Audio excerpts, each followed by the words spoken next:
નમસ્કાર. માં ભગવતીના ચરણોમાં વંદન. આજના એન્ટી રેગિંગ કાર્યક્રમમાં ઉપસ્થિત મારા વાઇસ પ્રિન્સિપલ શ્રી હિતેશભાઈ, મારો જ વિદ્યાર્થી, ખૂબ ગર્વ સાથે કહી શકું એવો આશીષ, એની સાથે જ મારો વિદ્યાર્થી સાયકોલોજીનો રાહુલ, રેખાબેન, એન્ટી રેગિંગ કમિટીના તમામ સદસ્યો અને તમામ અધ્યાપક મિત્રો અને વલ્લા દીકરા દીકરીઓ.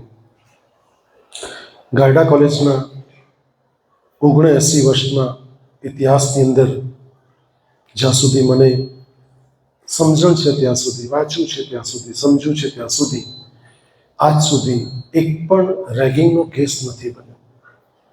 એટલા માટે ગારડા કોલેજમાં ઘણી જગ્યાએ રેગિંગ ફ્રી કેમ્પસ લખ્યું છે આપણે, કારણ કે 4000થી વધુ છોકરાઓ અભ્યાસ કરતા હોય અને એક પણ રેગિંગનો કેસ આપણે ત્યાં નોંધાયો નથી. અને ક્યાંક કોઈકને શબ્દો થકી પણ રેગિંગ થતું હોય તો ત્યાંનું ત્યાં જ અટકાવી દેવામાં આવે છે.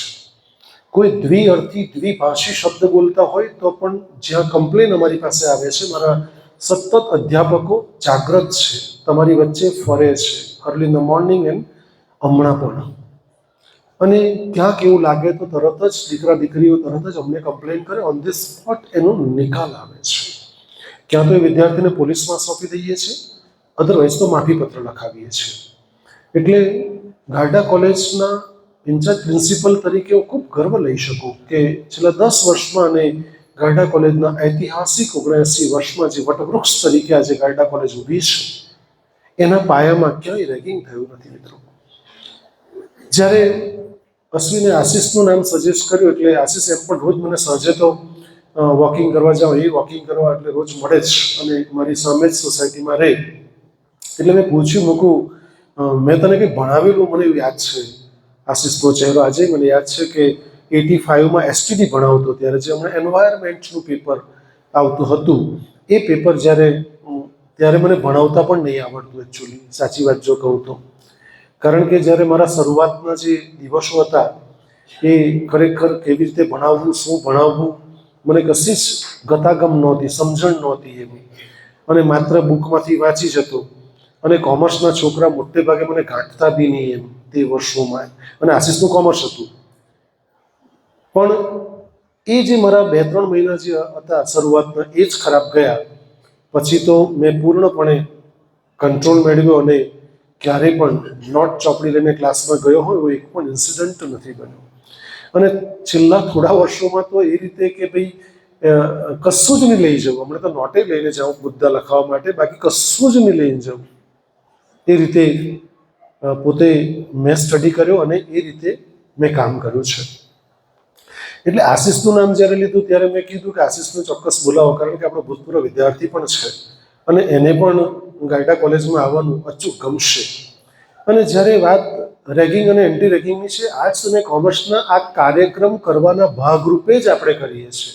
સમજો, આ રેગિંગની અવેરનેસ ફેલાવવા માટેની કેટલીક બાબતો આશીષ તમને કહેશે, પરંતુ મૂળભૂત જે બાબતો છે એ બાબતો, જે રેગિંગ થાય છે તો ક્યાં થાય છે? તો રેગિંગ મૂળમાં જો જોવા જઈએ ને તો રેગિંગ થાય છે મેડિકલ કોલેજોમાં, એન્જિનિયરિંગ કોલેજોમાં, જે 3 ઇડિયટ્સમાં પણ આપણને જાહેર મંચ ઉપરથી બતાવવામાં આવ્યું હતું, રાઈટ? એટલે આપણી આર્ટ્સ અને કોમર્સ કોલેજોમાં લગભગ ઓન એન એવરેજ ક્યાંય એવા એન્ટી રેગિંગના કે રેગિંગના કેસો બનતા નથી, જે કલકત્તામાં થયું લાસ્ટ ટાઈમ પણ. અને ઇવન સુરતમાં તો આપણે 6 વારે સાંભળતા હોય છે કે સિનિયર ડૉક્ટર જુનિયર ડૉક્ટરનું રેગિંગ કરતા હોય છે, શોષણ કરતા હોય છે, બહુ જ ખરાબ રીતે શોષણ કરે છે. એ વિદ્યાર્થી સુસાઇડ કરી નાખે ત્યાં સુધી શોષણ કરતા હોય છે. ભલે પછી લોકો જેલના સળિયા પાછળ જતા હોય, પરંતુ એ વિદ્યાર્થીનું તો જિંદગી ખરાબ કરતા હોય છે. એટલે આપણે બહુ નસીબવંતા લોકો છે અને હું ખરેખર આભાર માનીશ તમારો તમામનો. પહેલાં તમારો આભાર માનીશ, બીજો તમારા મા બાપનો આભાર માનીશ, ત્રીજો તમારા શિક્ષકોનો આભાર માનીશ, ચોથો તમારા ધોરણ 10માં આવેલા માર્ક્સનો આભાર માનીશ. કારણ કે જો ધોરણ 10માં તમારા માર્ક્સ જો 90% ઉપર આવ્યા હોત તો તમે અમારી ગાયડા કોલેજમાં હમણાં જે બેઠા છો તે આટલી સંખ્યામાં નહીં હોત, કારણ કે ત્યાં ક્યાં તમે એન્જિનિયરિંગ ફિલ્ડમાં ગયા, ક્યાં મેડિકલ ફિલ્ડમાં ગયા હોત અને તમારું કશું જ ન ચાલ્યું હોત. પણ જે પેલા ટકા ઓછા આવ્યા એટલે જવું તો ક્યાં જવું, તો કે કોમર્સમાં, બીજું જવું તો ક્યાં જવું, તો કે આર્ટ્સમાં.